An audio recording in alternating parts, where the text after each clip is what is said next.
hacen que la lectura sea más ágil. Por ejemplo, ese es un libro que les voy a recomendar que lean, porque esa es la tarea de hoy. Este libro que tengo aquí es Otra vuelta de tuerca de Henry James, de Penguin Random. Este es el libro que voy a leer esta semana y se van a ver una seriecita que está en Netflix que se llama La maldición de Bly Manor.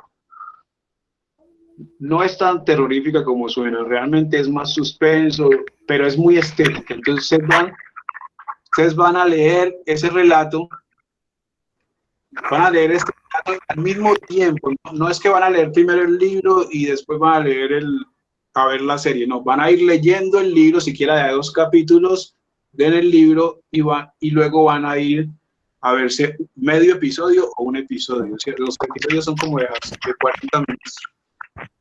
Esa es la tarea. Por ejemplo, este libro de Henry James, que es un gran escritor norteamericano, bueno, nació en Norteamérica, pero se crió en Londres. Miren, por ejemplo, es compacto. Este libro oscila entre la narrativa y el diálogo. Y tiene un ritmo bellísimo, tiene un ritmo que es muy vertiginoso y solo se detiene para poder darle voz a los personajes. Pero eso con respecto a la música. Ahora voy a ir por un poco como a la técnica que yo uso personalmente. Recuerden que si tienen preguntas, me pueden interrumpir. Yo. Dime. Ángela, No, ¿cierto? es que no, sí señor, es que no se te escuchó muy bien el libro, el nombre del libro y el nombre de la serie, o por lo menos yo no los escuché. Bueno, la serie se llama La maldición de Bly Manor. ¿Y será Se escribe B. O lo puedes, sí. Se lo voy a mandar a John Jairo para que se los mande a usted, listo. Ay, madre. No, es que no tengo aquí. O por el chat. Ya lo escribo. Lo voy a escribir por el chat, listo. Sí, por el chat, por favor. Gracias. Listo. ¿Y el libro es Otra vuelta de tuerca de Henry James? Sí, Otra vuelta de tuerca de Henry James. Yo tengo una edición de Penguin, pero ustedes pueden conseguirse una barata ahí en la Roma.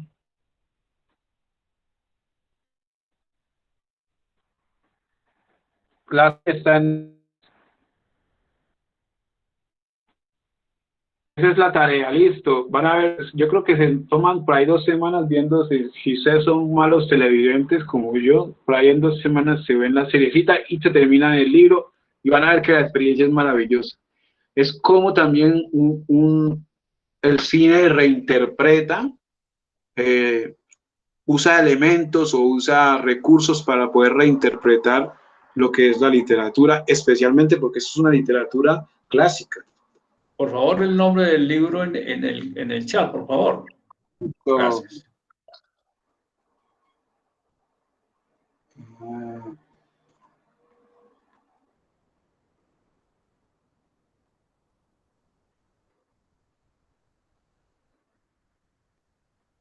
Otra vuelta de tuerca, Henry James, ya le escribo.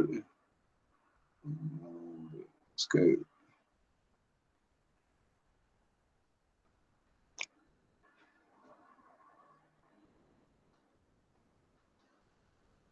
Listo.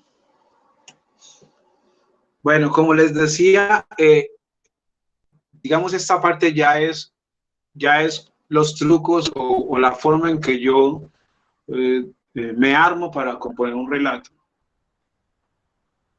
En primer lugar, a mí siempre me están pasando historias por la cabeza, siempre me está pasando algo que contar.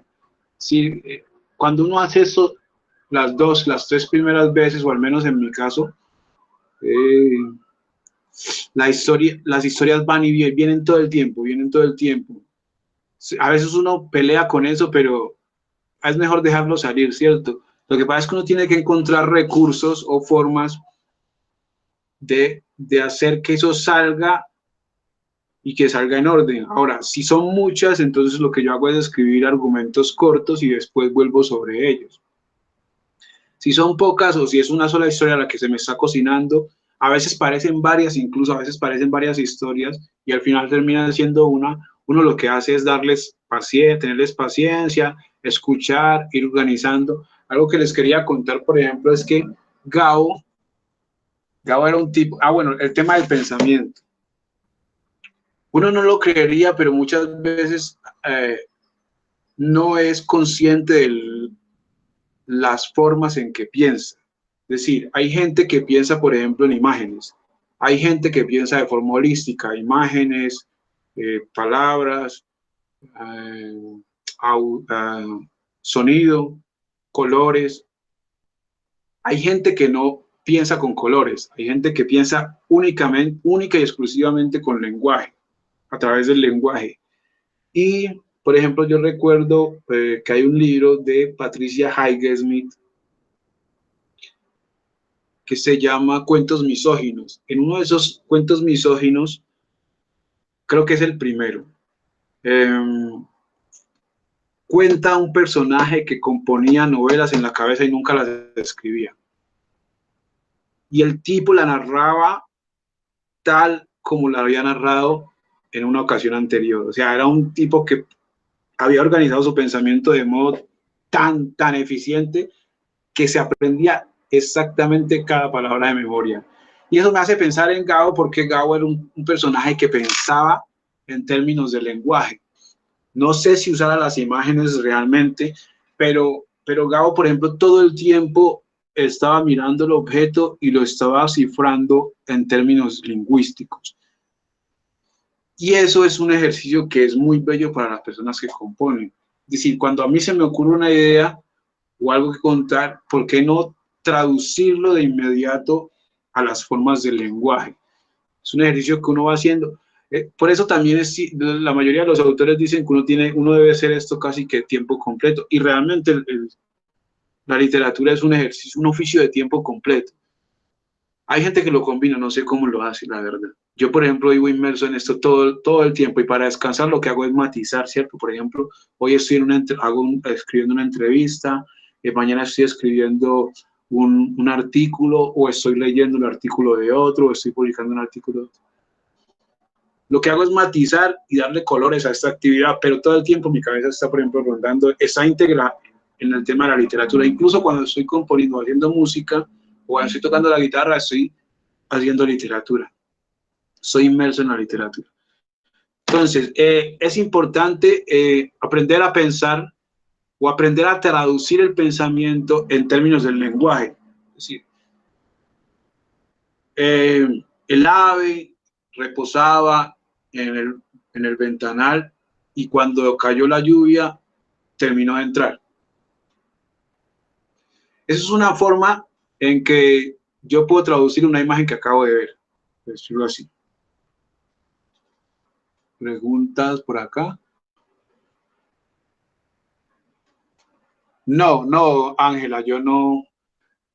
Ahorita que vamos más adelante para que no interrumpimos, respondo las preguntas personales, ¿vale? Esa está ahí pendiente.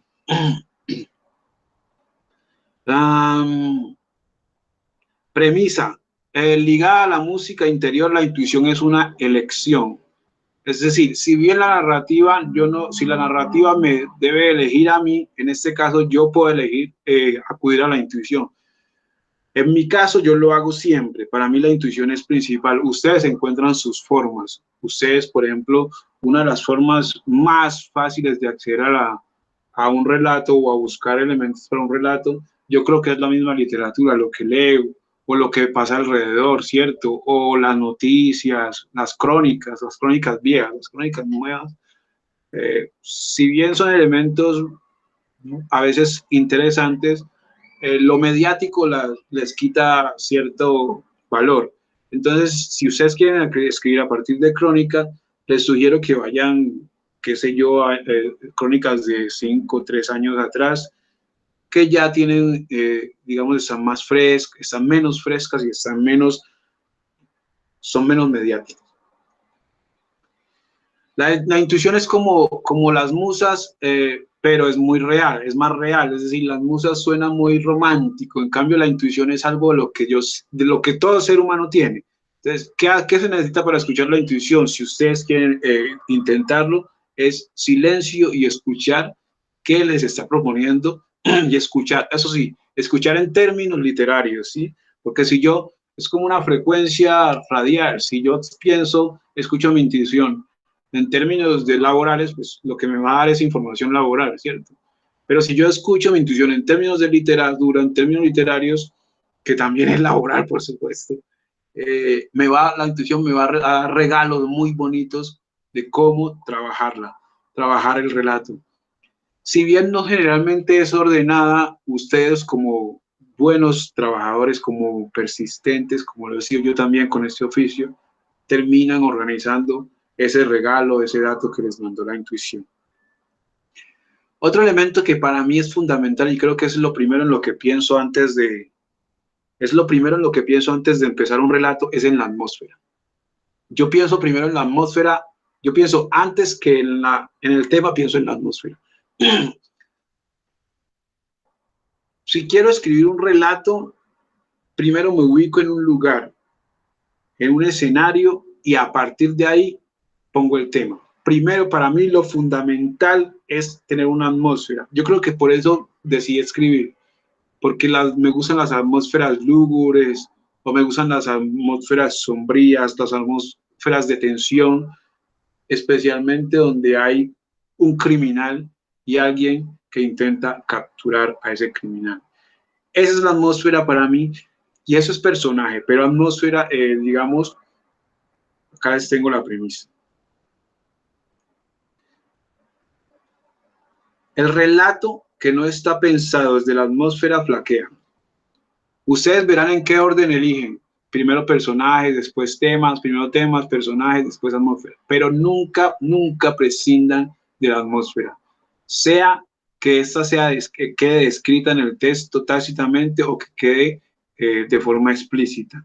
Por ejemplo, Poe, que es un maestro de la atmósfera, era muy explícito en sus atmósferas. Pero hay relatos mucho más sencillos, como los de McCarthy, por ejemplo.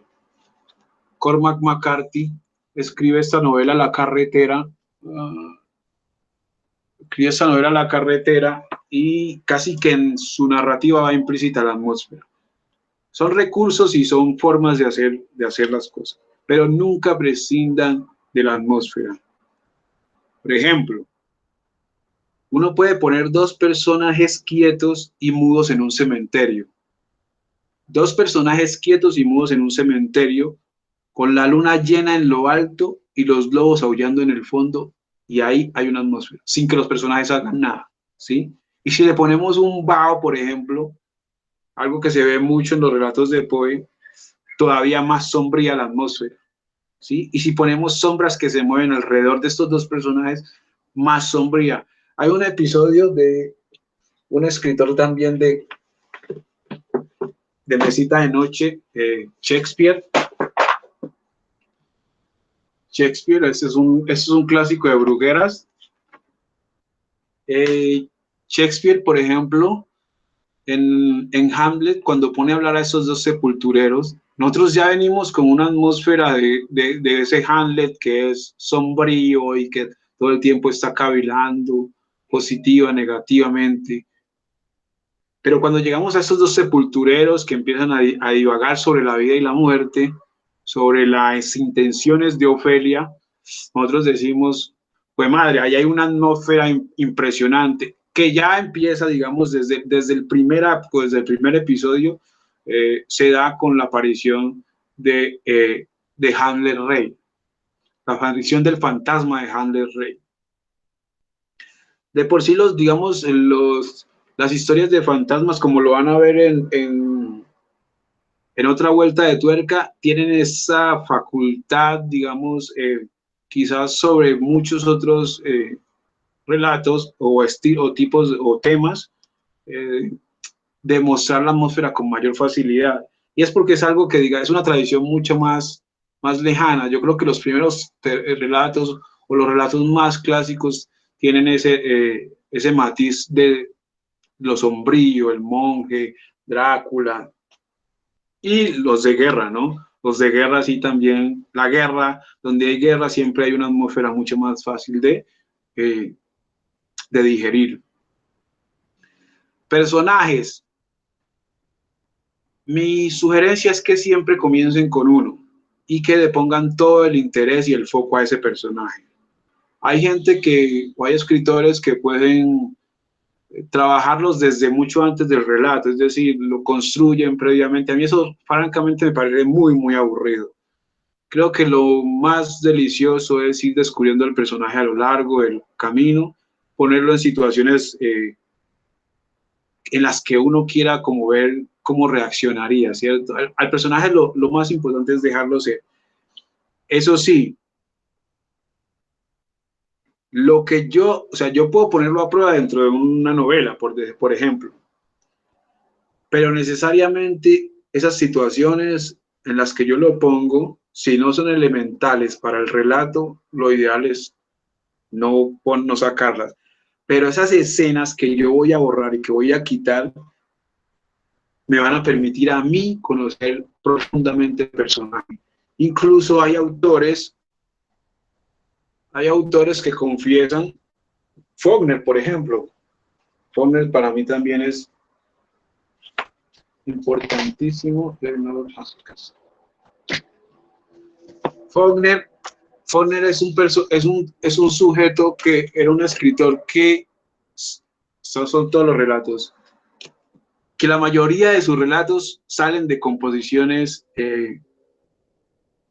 de una novela que al final decide los saco y los convierto en un cuento con un universo propio.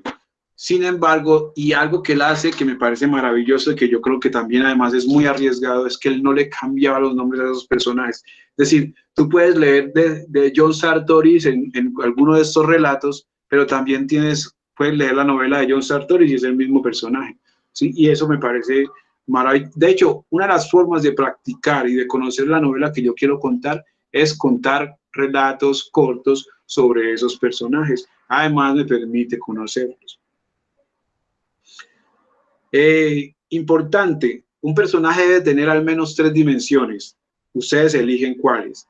La política, la religiosa, la emocional, la familiar, la romántica. Uno elige cuál, pero por lo menos narren 3 dimensiones. Ahora, si tiene más, es mucho mejor. Y si esas direcciones van en contravía, o sea, se contradicen entre ellas, les aseguro que el personaje va a ser mucho más rico. Un ejemplo. Tenemos, por ejemplo, a Raskolnikov de Dostoyevsky, que creo que era un maestro en eso. Kafka y Shakespeare. Para mí, pues de los que he leído, son los maestros de construir esos personajes contradictorios. Raskolnikov, por ejemplo, tiene este elemento de que es un personaje intelectualmente superdotado, ¿sí? Y que además produce una compasión y una simpatía impresionantes, pero que por dentro se está carcomiendo por haber cometido un crimen. Se carcome desde la crisis de culpabilidad y aún así no es capaz de admitir que cometió un crimen, lo justifica. Cuando tiene que expresarlo, justifica el crimen. Dice, hay hombres que tienen la facultad que por su inteligencia y su poder tienen la facultad de redimir la historia, de cambiar el curso de unos acontecimientos y tienen la facultad de asesinar a otros. Entonces, como un personaje que es pobre, que es bien educado, que es criado y que además es buen ser humano, tiene estas ideas. Esos son elementos que van a servir muchísimo a la hora de componer un relato.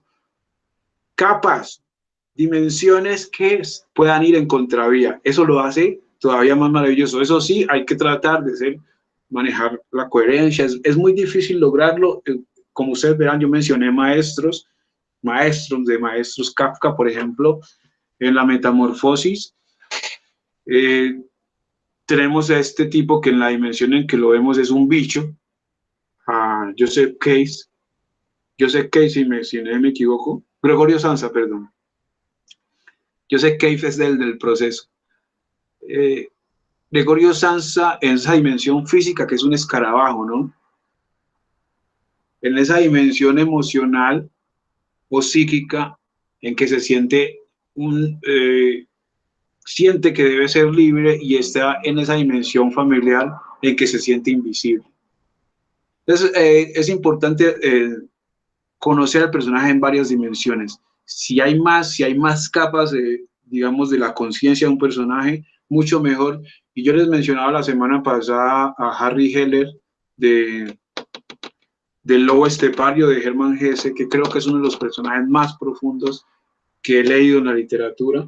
Tiene muchísimas capas de la conciencia. Harry Heller, incluso al final lo vemos en un teatro donde saca toda su magia. Es una cosa extraordinaria y que ojalá más adelante puedan leerlo. Yo no lo recomiendo ahora porque es una lectura pesada, y que que quizás puede llegar, que llegue en un momento más bien de relajación y no de estudio, ¿cierto? Que ustedes mismos lo elijan, porque realmente es una experiencia extraordinaria leer El Lobo Estepario. Además que es un libro súper difícil. Entonces requiere como cierta tranquilidad para poder acceder a él. Y obviamente les va a robar algo, les va a dejar algo y los trastoca. Es un libro que trastoca. Bueno, temas. Ahora sí vamos con el tema. El tema y la narrativa están muy estrechamente ligados. A mí me gusta sintetizarlos, pero por lo general están muy ligados. Lo que pasa es que el tema es mucho más artificial. Sin embargo, a pesar de ser artificial, debería estar en mi marco de visual. Es decir, repito, si a mí no me interesa escribir sobre un economista, lo más probable es que si empiezo un relato sobre un economista, voy a fracasar. Entonces, el tema ligado a la narrativa lo elijo a partir de esas búsquedas que a mí me preocupan. Uno puede hacer un ejercicio, yo lo hice hace mucho tiempo y no tuve que hacerlo 2 veces, y es coger un lapicero y una hoja y escribir 5 temas que a mí me gustan, 5 temas que a mí siempre me están llamando la atención. Ejemplo, el universo, teorías de la conspiración, asesinatos, qué sé yo, parejas de diferentes sexos, parejas del mismo sexo, perdón.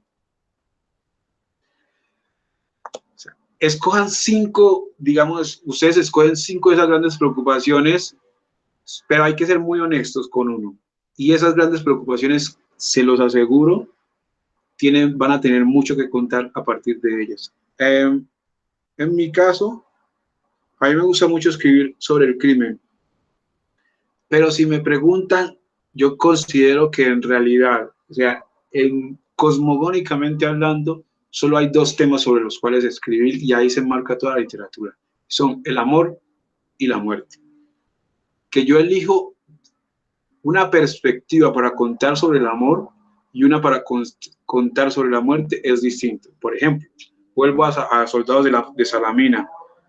Básicamente el relato que cuenta Javier Cercas es sobre la muerte.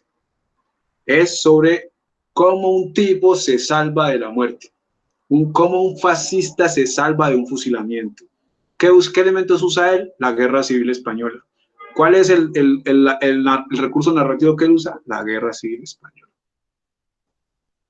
Entonces es importantísimo. Digamos, si ustedes creen en mí, yo sé que ustedes me tienen fe.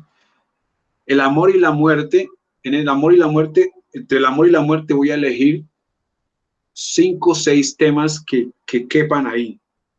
La guerra, como les decía, teorías de la conspiración, viaje interespacial, qué sé yo,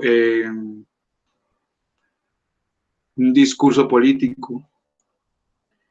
Y ahí van a encontrar los temas que a ustedes les interesan, los temas que ustedes están hechos para contar. Por ejemplo, este ejemplo me parece muy lindo y es el de Aquiles, el de la Ilíada. Uno lee la Ilíada y la Ilíada son más de, 800 páginas, creo, 800 cuartillas. Ilíada son casi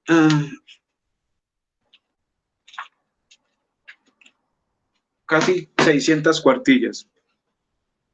Ustedes cogen la Ilíada, la leen toda y se van a dar cuenta que hay un tema principal y ese tema es sobre el amor.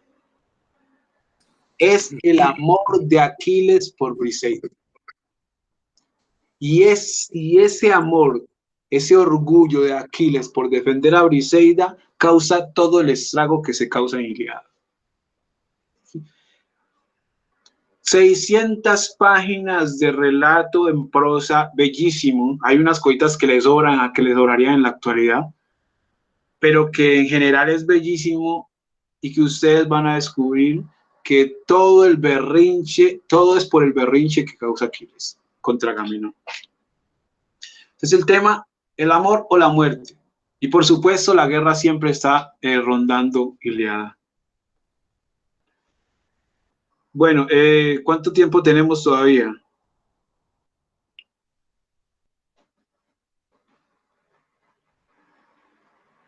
$45 minutos, son las 7:15. Listo, perfecto. El tema de Aquiles arranca también desde antes con lo de Helena de Troya, que también es de amor. Claro, claro.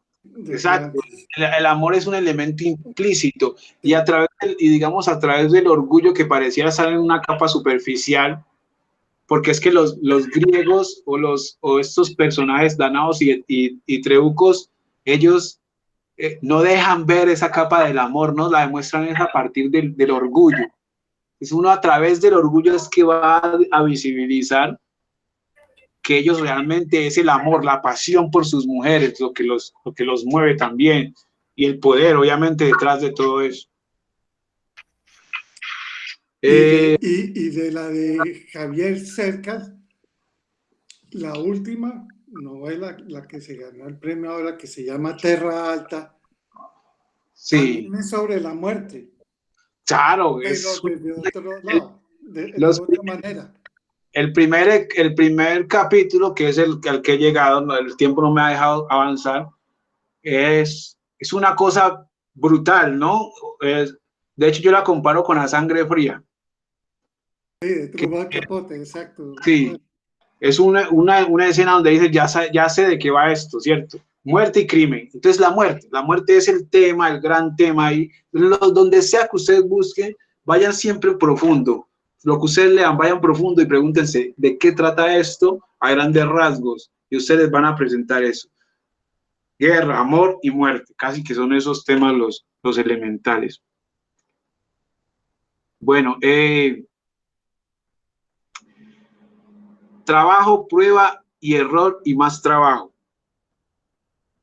A mí esto me lo ha enseñado mucho John Jairo y eso yo creo que es algo que ustedes le deben sonsacar hasta más no poder mientras estén con él, o sea, agótenlo y diseccionen, succionen el conocimiento y cuando él les diga esto está mal, o sea, háganle caso porque es que John Jairo es crítico. John Jairo no escribe mucho, aunque él es buen escritor, no escribe mucho, pero tiene una visión crítica sobre la literatura y tiene una capacidad casi que envidiable de ver símbolos en el relato.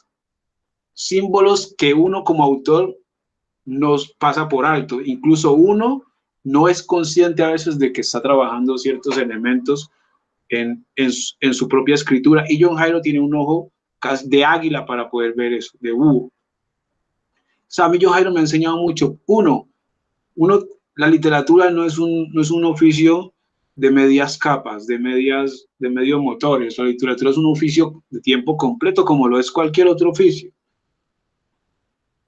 Y como cualquier otro oficio, si yo tengo la capacidad física e intelectual de combinarlo, lo puedo combinar con otro. Está bien.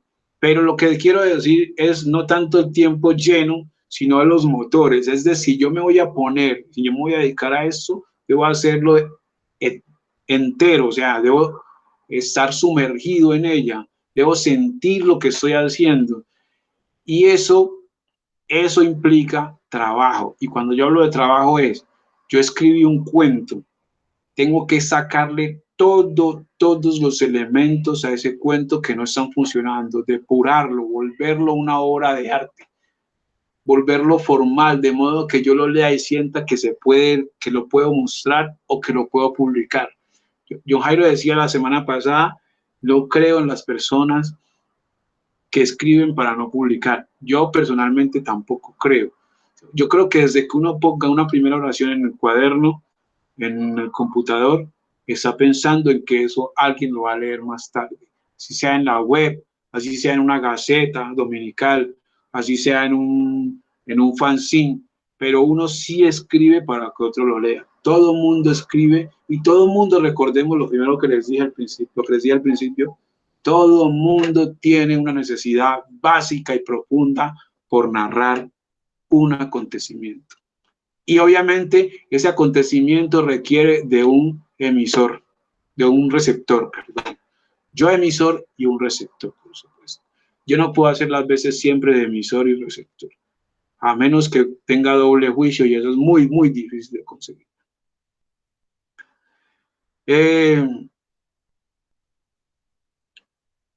Bueno, una de las cosas que a mí me han formado mucho es los premios, pero eso es un camino que yo elegí, los concursos, perdón. Eso es un camino que yo elegí, lo elegí, no sé por qué, creo que es tal vez porque no fui a la Academia de Literatura.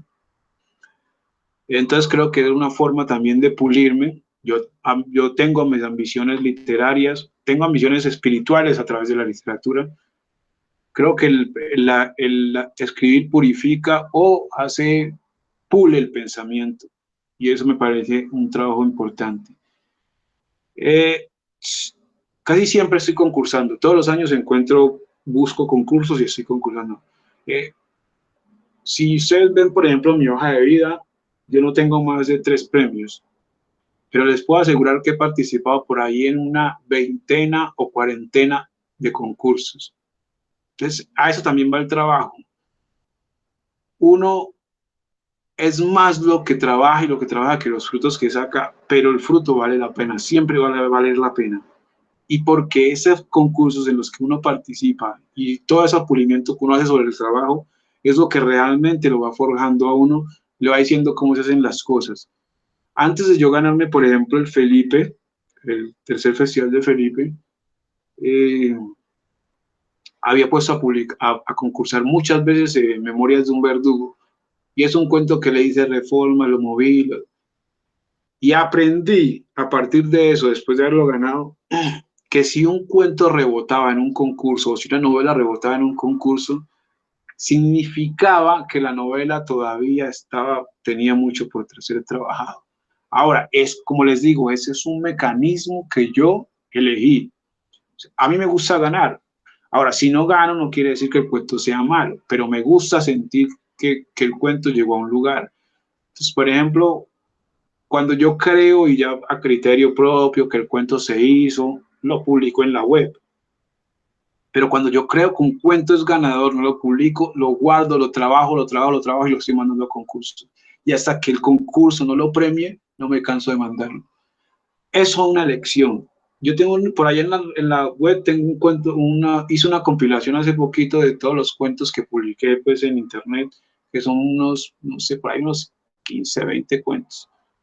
20 cuentos cortos. Muy malos los primeros, muy malos. Pero pues no me avergüenzo porque son procesos, ¿cierto? Son los procesos. El último que se publicó en Literariedad, que se llama La República, me parece bellísimo. Y estos cuentos son cuentos que uno trabaja también desde el ejercicio. Entonces, eso es otra forma en que, digamos, pude elegir camellar. Pero yo sé que si voy a publicar un cuento en la web y soy consciente de eso, no les exijo tanto el rigor como si lo voy a mandar a un concurso. El último cuento que estuvo premiado, bueno, no premiado, pero sí quedó en la selección de los 20 cuentos de la Felipe este año, Epitafio Real es también un cuento sobre Mesopotamia, cuento histórico, una reinterpretación de la historia, como le dice Juliana Javier. Entonces eso es importante. Ustedes elijan un método de cómo pulirse, de cómo ser autocríticos. Es fundamental uno ser autocrítico. No es romperse el coco con esto, porque la idea de escribir también es uno ser feliz. O al menos yo lo hago por felicidad, porque me da placer. Pero también cuando encuentro pues el placer, quiero que el trabajo salga perfecto. Y ojalá ustedes aspiren a eso, a encontrar un estilo, a una belleza, una estética que a ustedes mismos los vislumbre, que ustedes ponen el texto a reposar una semana, un mes, y cuando vuelven a él digan, pues madre, yo cómo pude haber escrito semejante composición. Y eso es una satisfacción muy rica para uno, y que uno dice, yo puedo mostrar esto, porque ustedes que han leído, que han vivido, también tienen de por sí una mayor sensibilidad sobre el arte que uno que todavía pues le falta mucho por explorar. Entonces también esa misma experiencia les otorga una capacidad mayor, un umbral más alto de autocrítica. Sean autocríticos y obviamente el punto siguiente que es la confianza. Tener mucha confianza y como les digo, y entrega a la hora de trabajar, de hacer un trabajo de estos. Premisa.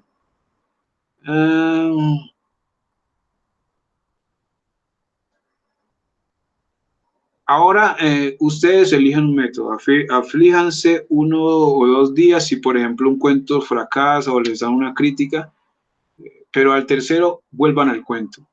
El llanto y las lamentaciones siempre valen la pena después de que uno deja reposar un trabajo. Uno puede llorar sobre el trabajo porque uno no, o sea, uno quiere más, uno siempre quiere más. Y está bien sentirse mal, decirse, pues madre, yo no voy para ningún lado con esto. Está bien, está bien. Renuncien 1 día, 2 días, 3 días si quieren, pero siempre vuelvan a su trabajo y cuando ustedes vuelvan a su trabajo después de haberle echado madre, van a sentir que es una cosa valiosa, que ustedes hacen cosas a un nivel que no pensaban que podían hacerlas. Es muy importante tener esa confianza, ¿cierto?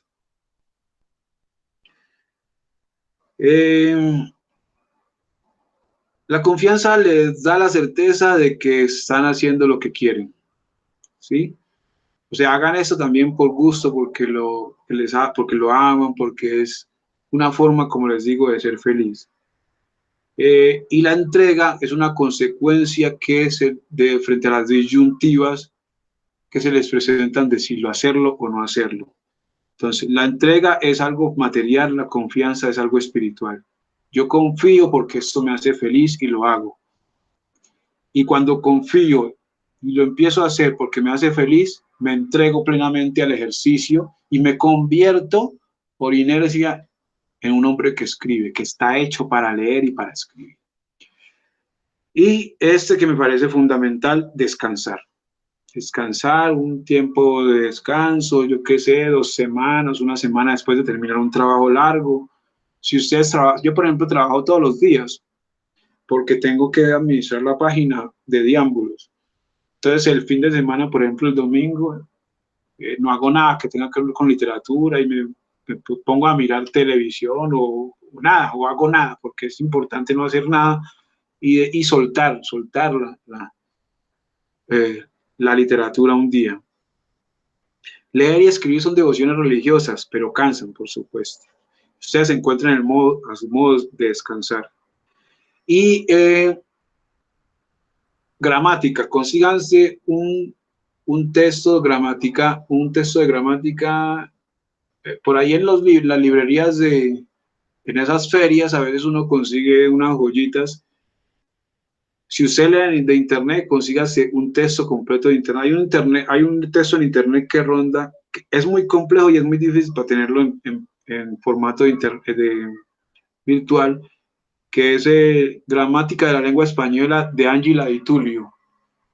Si lo pueden conseguir en físico, mucho mejor. Lo voy a escribir por acá.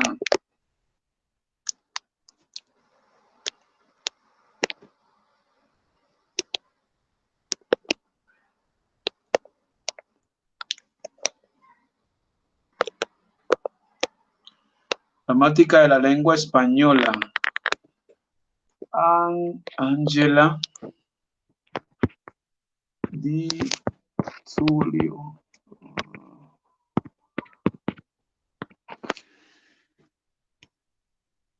Hay otros trabajos de gramática. Yo, por ejemplo, acá tengo uno de Lexus.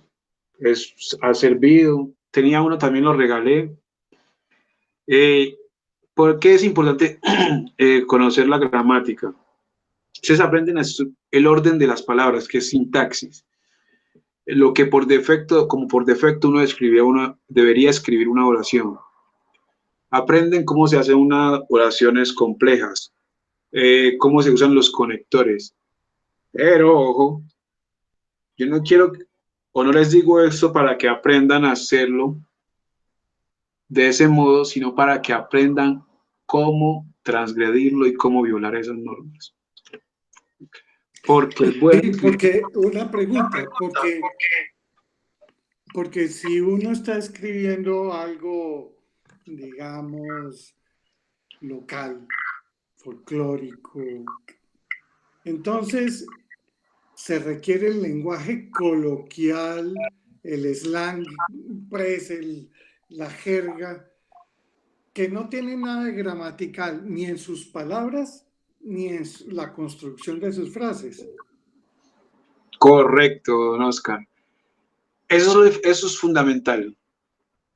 Y además, usted lo acaba de decir, muchas veces la gramática, los libros de gramática les enseñan fonética, la interpretación de sonidos, el uso de aliteraciones, de onomatopeyas, el uso de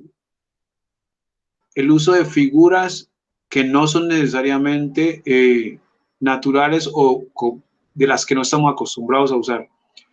Entonces, usted lo dice, por un lado, y me hace caer en cuenta y me parece un gran aporte, ese, que es usar la voz más natural de una región, por ejemplo. Y por otro lado es romper con lo que está establecido. Faulkner, James Joyce, que ya se los mencioné, Flann O'Brien, ¿quién más? El mismo Gabriel García Márquez, Humberto Eco, son personas que rompen con la estructura gramatical conocida del momento y crean sus propias normas a partir de eso. De hecho, yo estoy leyendo las andariegas de... las andariegas.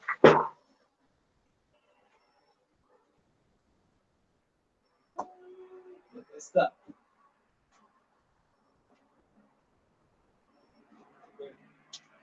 No lo encontré. Ah, sí. Las andariegas de Alba Lucía Ángel. Este libro tiene una estructura rarísima, gramatical rarísima. Ojalá puedan ver ahí, miren, la primera línea, la palabra no tiene mayúsculas. Uno se pregunta por qué no usa mayúsculas. Hay que leer el texto para quizá entenderlo. Pero se hace, eso es lo que se hace. O sea, la norma establece que todo inicio después de un punto, que tampoco usa puntos el texto, establece que uno inicie con mayúscula, y ella no lo hace lo hace en la primera, luego no lo hace más. Ni en ninguno de sus libros, ella casi todos los libros los escribe así. Ah, mira, yo no sabía, apenas he abierto este. Y todos, no hay muy poco. La pájara pinta sentar un verde limón. Ajá, también. Bueno, gracias. Pero sí ven, para eso es importante conocer la gramática, para saber cuándo rompo con eso. Hay un monólogo de la conciencia de Faulkner que es una cosa rarísima, en el ruido y la furia, sonido y la furia, donde interrumpe las oraciones, donde no usa puntos, donde el fluir de la conciencia, porque eso es un experimento, eso es algo que también les voy a pedir que hagan, un ejercicio de fluir de la conciencia. ¿Y qué es un fluir de la conciencia? Digamos, yo voy a decir que hay dos niveles de fluir de la conciencia. Uno es que yo pienso organizadamente y pongo en escritura los pensamientos que estoy teniendo, organizadamente, de forma organizada. Estoy bajando las escaleras de mi casa, abro la nevera, tomo un vaso de agua. ¿Será que voy para la calle ahora? ¿Será que el centro está solo? Es un monólogo de la conciencia organizado.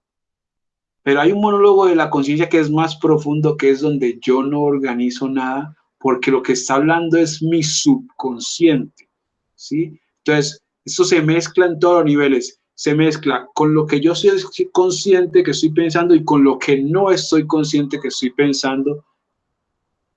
Y esos personajes, ¿cómo los hago? Vamos a suponer que yo soy Raskolnikov. Entonces yo pienso, voy a ir a visitar a mi hermana. Voy a ir a visitar a mi hermana. Ese crimen que cometí nadie me lo va a perdonar si lo revelo. ¿Sí? El consciente, voy a visitar a mi hermana. El inconsciente me está diciendo, nadie me va a perdonar el crimen. ¿Sí? Entonces, que me gustaría que hicieran ese ejercicio. Uno, un monólogo de la conciencia ordenado, consciente, y otro donde el subconsciente se mete. De hecho, con el mismo que hagan el monólogo de la conciencia consciente, lo usan para hacer un monólogo de la conciencia subconsciente, donde se puedan meter los pensamientos o las ideas que están pasando por debajo de la superficie de un personaje y que él mismo no está siendo consciente de llevarlas. Les recomiendo que lean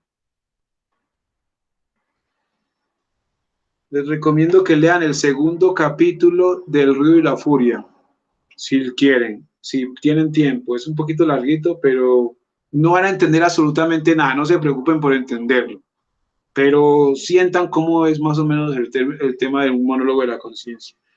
Y si pueden, léanse el capítulo 4 de El Ulises, si pueden. Es cortico y es hasta agradable porque es raro. Si pueden, o sea, ténganlos ahí, no es obligatorio. A mí lo que me interesa más ahora es que lean lo de otra vuelta. Dígame. Mira, te habla Belarmina. Sí. Pensando sobre lo que acabas de decir, yo miré en Bagatelas, en el cuento tuyo, sí. y escribí esta partecita acá porque dice, es interesante.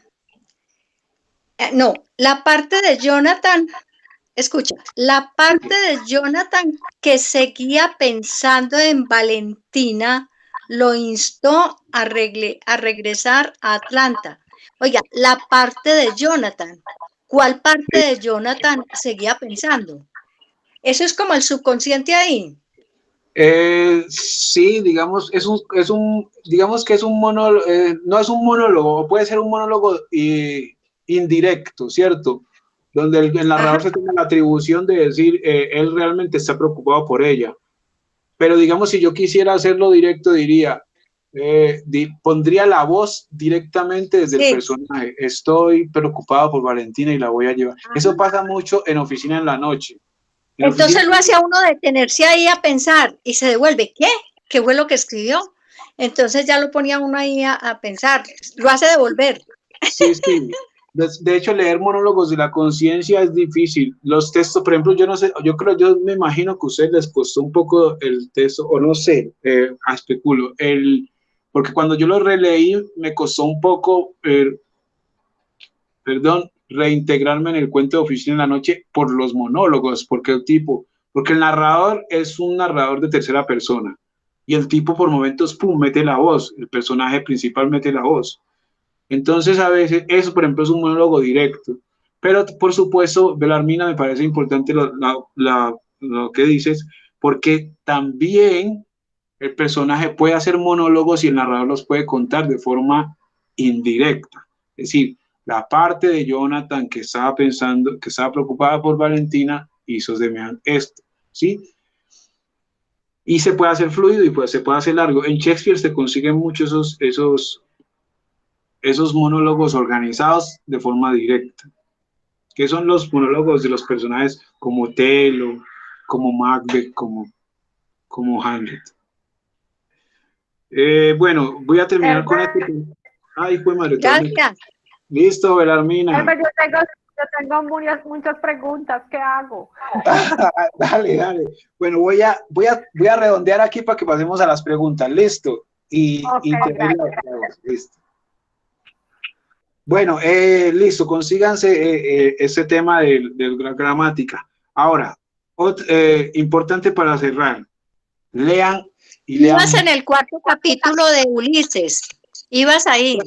Sí, si pueden, leanse el capítulo, no es obligatorio, pero si quieren conocer más a fondo este tema del monólogo de la conciencia, que yo lo uso muy a menudo, a veces lo uso, como no, todavía no lo manejo bien del todo, trato de hacerlo ¿cómo decimos? En pequeñas dosis, ¿sí? Pero eso le da una riqueza lingüística al texto y además le da profundidad a los personajes. Si yo no puedo profundizar directamente como narrador, pero dejo que sea el mismo personaje que profundice sobre sus propios pensamientos. Entonces, traten de estudiar eso, el 4º capítulo de Ulises, que es corto, relativamente corto, y si pueden el 2º capítulo que se pueden leer por separados, y además es simplemente para que entiendan cómo funciona esto del monólogo, que uno no entiende absolutamente nada, pero uno sabe qué es lo que está pasando. Bueno. ¿El 2º capítulo de qué? Qué pena, no. El 2º capítulo del Ruido y la Furia, voy a escribirlo acá. Ruido y la Furia de Faulkner.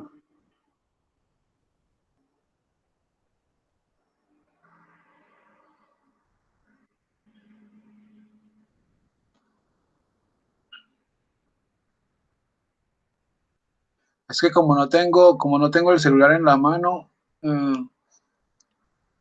y no tengo internet en el teléfono, en el celular, en el computador. Capítulo 2. Bueno, listo. Entonces, el mejor consejo o la mejor sugerencia que les voy a dar ahora es inviertan tiempo, mucho tiempo en leer. Y lean por placer. Si tienen 2 textos al día, está muy bien. Uno de esos textos es por placer, debe ser por placer. Y el otro es para sacarle el aprendizaje, es para ver cómo escribe este autor, qué recursos usa, qué lenguaje usa, cómo estructura sus oraciones. Pero dedíquenle tiempo. Puede ser media hora y media hora cada uno. O sea, es 1 hora de lectura al día, ustedes no saben cuán fructífera es. Y uno puede que diga, uy, 1 hora, pero al final es hasta poco. Yo trato de leer más porque soy un vicioso y porque pues, estoy entregado a esta vaina. Pero si ustedes pueden y no les queda tiempo, lean por lo menos 1 hora diaria, 6 días a la semana. Lean mucho, lean grandes autores, yo leo, por ejemplo, yo leo a Lewis Carroll, leo a Faulkner todo el tiempo, lo leo y lo releo. Leo a Poe, para B. Joyce es importante a la hora de componer una oración.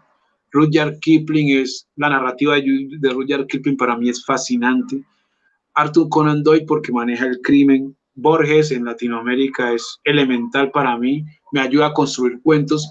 Ojo, yo aprendí a escribir cuentos hace poquito, o bueno, creo que he estado explorando el cuento hace poco, y es gracias a que llegué a que Borges llegó a mí. Lean la Biblia. Si ustedes son creyentes, traten de hacer el ejercicio de leerla desde una visión literaria. La Biblia está llena de una literatura impresionante, maravillosa. Hay unos relatos por ejemplo, el relato de Job es uno de los relatos más bellos que tiene la Biblia. El relato de Jonás, la ballena, que es un elemento del mito, lo hablábamos hace días, es una cosa impresionante. Lean mitos si pueden. Hay un texto que yo leo mucho y al que acudo y que lo releo también mucho, es la Torá. Torá es un libro, perdón, es el Zohar. El Zohar es un libro pequeñito, un libro cortico. Si lo pueden conseguir físico, bien. Es cortico, pero tiene una estructura y una belleza prosaica que fascina. Y que ustedes se van a enterar también que se puede hacer literatura religiosa.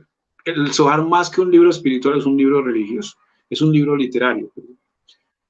Y consigan mitos, si es posible, y los mitos de Robert Graves, los mitos griegos de Robert Graves. Es un libro, creo que importante tener pues como a la mano.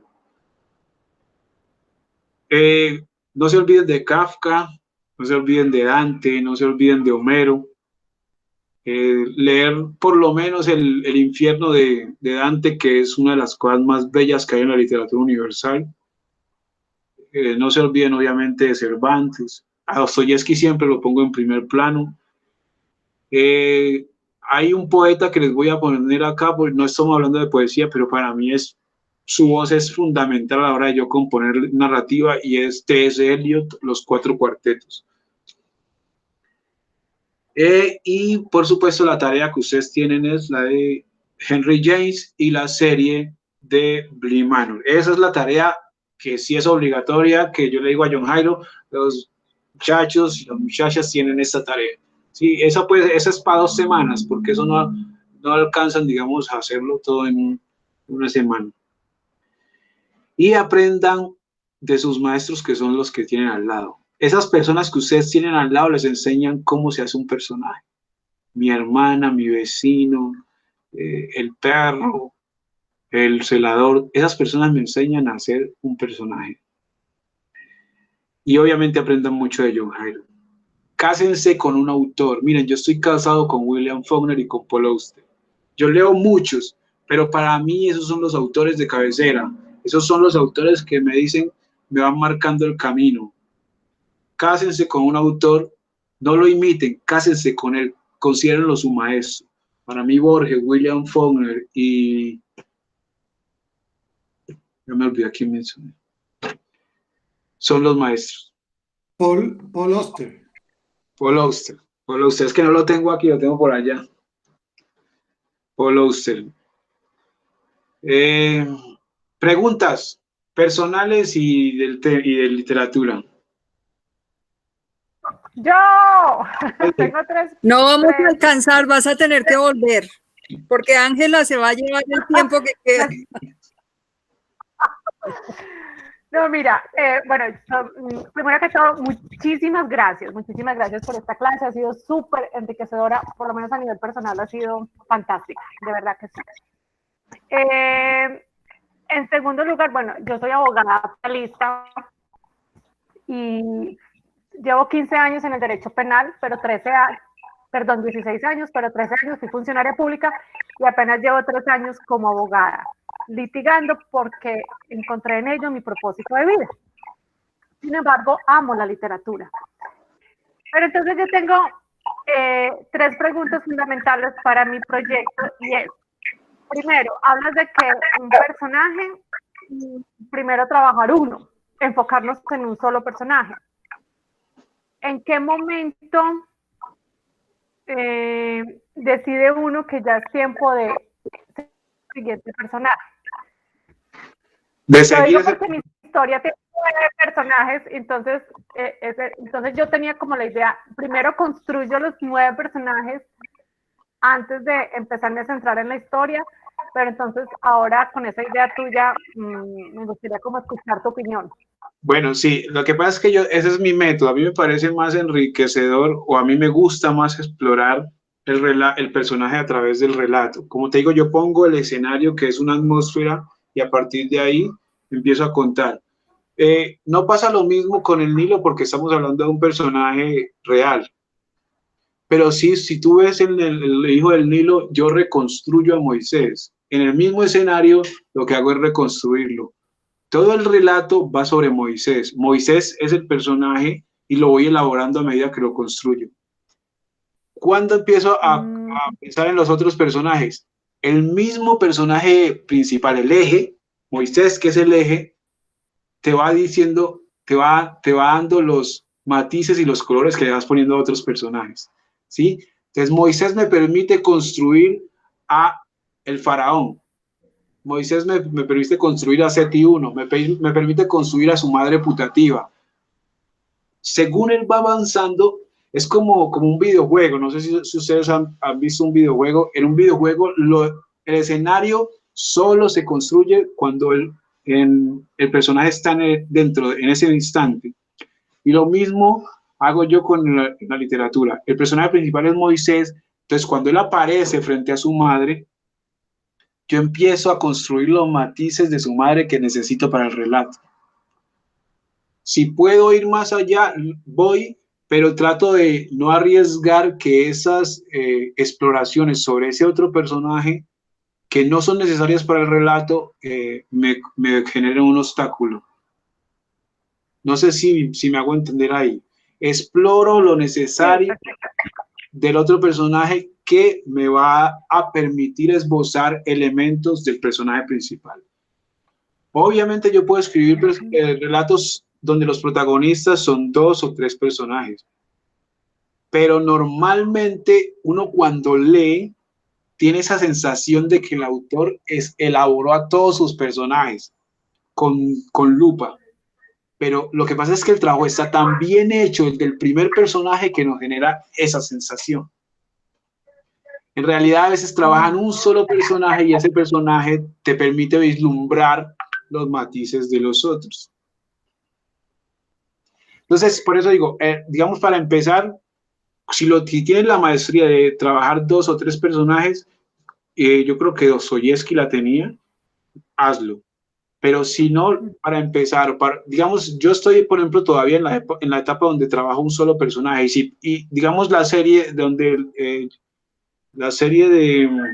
Indicia, de la que hablaba Belarmina ahorita, es una serie que trabajo hace mucho rato y son 3 personajes que sí he trabajado por partes, porque yo escribo, digamos, un cuento en el que el personaje principal es Valentina, luego otro cuento en el que el personaje principal es Jonathan. En este cuento de bagatelas, el personaje principal es Valentina y me permite esbozar elementos que tiene Jerón, que nunca aparece en escena. Jerón es quien le consigue el hipnotizador, y elementos que tiene Jonathan Rice como casi que paternales, ¿cierto? Pero ahí yo en realidad en todo el relato siempre estoy con el foco en Valentina Cohen.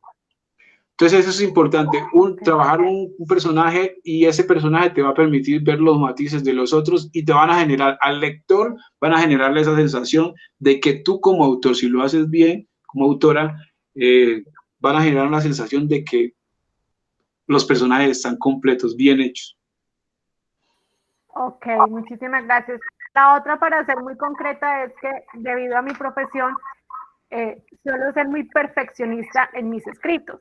Entonces no he logrado como separar como aprender a diferenciar cuándo es un escrito de derecho y cuándo es un escrito de literatura. Entonces cuando yo empiezo a leer lo que escribo, pues me aburro, porque yo digo, no, o sea, el lector no va a leer, es decir, empiezo como escribiendo algo jurídico. Entonces no sé si exista un método, porque realmente se me dificulta esa parte. Bueno, eso es muy difícil porque tú tienes una programación lingüística interna, lo que yo hablo de la música. Sí, tienes una musicalidad ya legislativa, pero eso no es un problema a la larga, porque tú antes deberías verlo como una ventaja, porque es que ya tienes un ritmo. Entonces deja que esa voz natural, si te aburre, pues tal vez tenga que ver más con los personajes, pero deja que esa voz natural que tienes salga.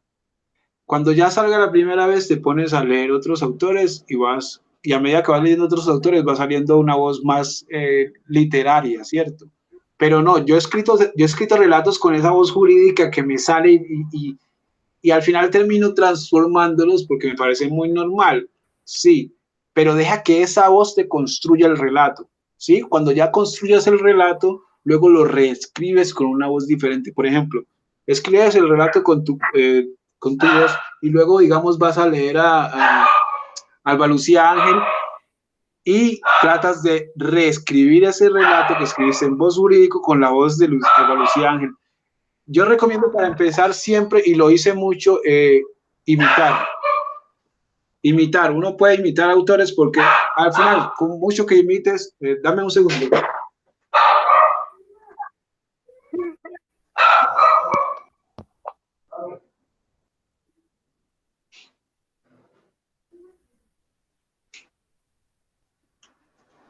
Qué pena. Por mucho que uno imite, nunca va a ser lo mismo. Por ejemplo, Borges dice, Pierre Menard, por ejemplo, en el cuento de Pierre Menard escribe el Quijote exactamente como el Quijote, como Cervantes, pero se lee como el Quijote de Pierre Menard. Entonces, uno puede imitar, no tengas miedo de imitar, porque al principio es ideal empezar así y funciona y es bello. Y es bello, y luego cuando te das cuenta, realmente estás consiguiendo una voz propia. Pero si quieres escribir el relato de tirada, hazlo con tu voz interna y luego lo reescribes con una voz más literaria. Perfecto, muchas gracias. Ah, bueno, y con respecto a sí, bueno, mira, es un poquito larga, pero lo voy a resumir. Yo terminé en 2008 más o menos. Y luego, pero antes me había enfermado. Después de eso volví y me enfermé. Tengo una enfermedad autoinmune que se llama sarcoidosis. Resulta que el derecho, bueno, el derecho no. La enfermedad me enseñó que hay cosas que la vida, que tu cuerpo no fluye por naturaleza. Y cuando estaba enfermo, el refugio era esto, era escribir y leer. Yo solo pensaba, mientras estaba enfermo, en recuperarme para escribir y leer. ¿Sí? O sea, no pensaba en derecho, no pensaba en nada más. No pensaba en amores. Uno se enamora por bobo, pero no pensaba en eso. Pensaba en escribir y en leer. Eso era. Y dije que si me recuperaba, me dedicaba plenamente a esto. Y es un salto de fe, puede llamarse un salto de fe, pero en realidad no creo que sea un salto de fe. A veces pienso que debía haberlo hecho desde mucho antes. Pregunta. Muchísimas gracias. Dale, Ángela, con mucho gusto. ¿Quién más tiene preguntas? Yo creo que soy Pilar. De pronto sí, resulta un poquito cortica. Es que tú nos dijiste en una parte que hay que usar un método de autocrítica. Sí. Y yo a veces no me sé autocriticar porque, o me critico mucho, mejor dicho. Entonces termino escribiendo y todo me parece mal. Entonces me canso y dejo ahí. Bueno, Perdón, un método de autocrítica o crítica que no sea John Jairo, porque él sí es muy duro. Claro, es que él es duro, pero eso es una fortuna, por eso es una fortuna tenerlo. Pero bueno, el tema es que John Jairo no te puede decir cómo escribirlo, ¿cierto? Y tú quieres ser crítica de modo que tú misma lo escribas. A ver, una es autocrítica y otra es autosabotaje. Sí, y hay una línea a veces un poquito delgada en eso. Por eso yo les digo y les sugiero a todos aprender a pensar en términos lingüísticos. Cuando tú aprendes a pensar en términos lingüísticos, la mente te empieza a decir cómo suena bien una oración y cómo suena bien un texto, ¿sí? No se preocupen tanto por el tema de la ortografía y esas son cosas superficiales. Preocúpense por la voz. La voz es lo más importante. Ese tono propio, ese tono de autor, ese tono literario que yo uso. Y arriesgar un poco es deslimitar, digamos, la forma en que yo hago las oraciones, hacerlas, o sea, por eso quiero que lean lo de los monólogos de la conciencia. Si las oraciones se hacen así, yo quiero empezar a hacerlas asá, ¿cierto? Si las oraciones, por ejemplo, a mí me gusta mucho el ritmo que tiene Ulises, porque Ulises rompe con la estructura sintagmática de las oraciones. Es totalmente diferente. Ahora otra cosa es, si bien yo tengo mi método porque yo tengo una visión también de editor y yo borro capítulos y al final veo que los capítulos me están estorbando.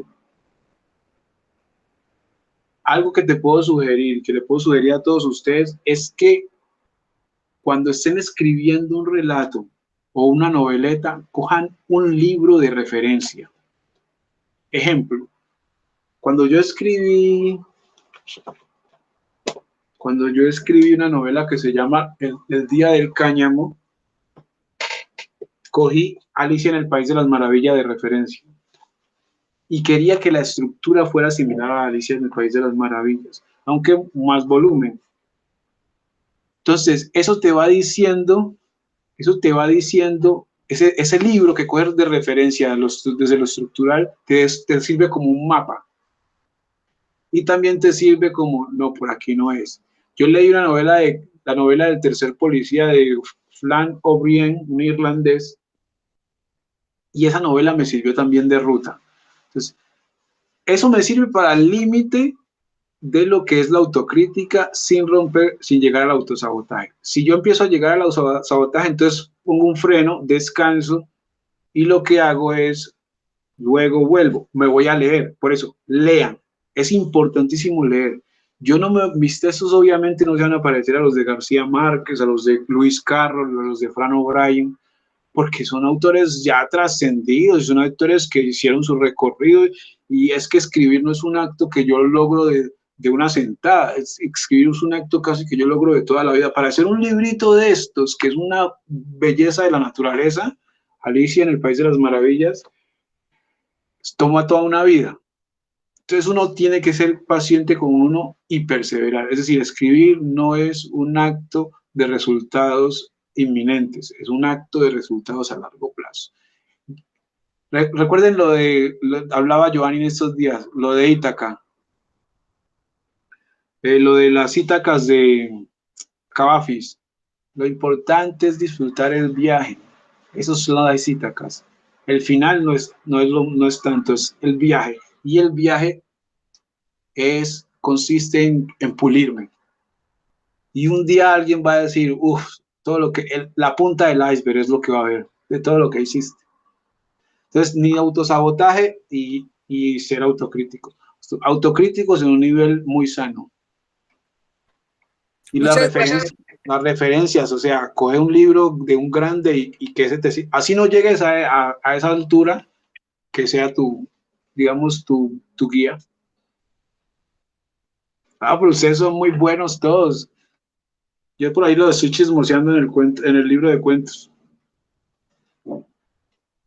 ¿Quién más pregunta? Pilar, muchas gracias a ti por la pregunta. ¿Quién más tiene preguntas? Bueno, entonces en ese sentido, yo me despido y les agradezco a ustedes por su atención. Si quieren. Gracias. Muy agradecida, muy agradecida. Muchísimas gracias. Gracias. Muy linda la clase, muy buena. Buenas noches. Muchas gracias. Muchas gracias. Para seguir todas esas Buenas noches instrucciones para todos. necesita tiempo. Sí, claro. Eso queda grabado. John Jairo me dice, y igual ahí pueden repetir lo que... me mandan la razón con John Jairo. Yo siempre estoy en contacto. O por diámbulos. Gracias. Bueno, si quieren publicar, oiga, chicos, si quieren publicar, bueno, yo no hablé de esa labor tampoco porque la idea era enseñarles a hablar un poco de la narrativa, pero si quieren publicar textos, por ahí por la página, mándenselos a John Jairo que él me los haga llegar. Poemas y estos temas. Ensayos, por ejemplo. Sí, listo. Yo le mando el correo. Cuenticos pequeños. Sí, estos de hasta 3.000 palabras está bien. Ok, Ah, muchas qué gracias. bueno. Le enviaré, gracias. Listo. Gracias. Muchas gracias, Elber. Muy amable. Chao, chicos, muchas Chao, gracias. gracias. Chao, Buenas chao. noches a todos. Buenas noches. Buenas noches para todos. Adiós, compañeros. Adiós, compañeros.